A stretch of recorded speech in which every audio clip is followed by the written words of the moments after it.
కార్తీక మాసంలో శుక్లపక్షంలో వచ్చే ద్వాదశి తిథిని క్షీరాబ్ది ద్వాదశి లేదా చిలుకు ద్వాదశి అనే పేర్లతో పిలుస్తారు. దానికి కారణం ఏంటంటే దేవతలు దానవులు పాల సముద్రాన్ని చిలికింది, క్షీరసాగరాన్ని చిలికింది కార్తీక శుక్ల ద్వాదశి. అందుకే దీన్ని చిలుకు ద్వాదశి లేదా క్షీరాబ్ది ద్వాదశి, పాల సముద్ర ద్వాదశి అనే పేర్లతో పిలుస్తారు.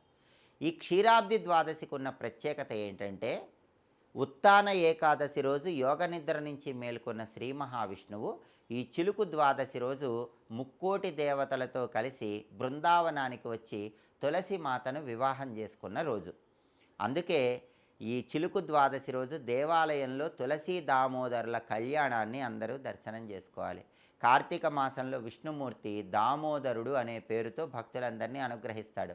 అందుకే కార్తీక మాసంలో ఏ పని చేస్తున్నా మనస్సులో కార్తీక దామోదరాయ నమః అనుకుంటూ ఉండమని మనకు పురాణాల్లో చెప్పారు. కాబట్టి తులసీ దామోదరుల కళ్యాణం జరిగిన రోజు ఈ చిలుకు ద్వాదశి.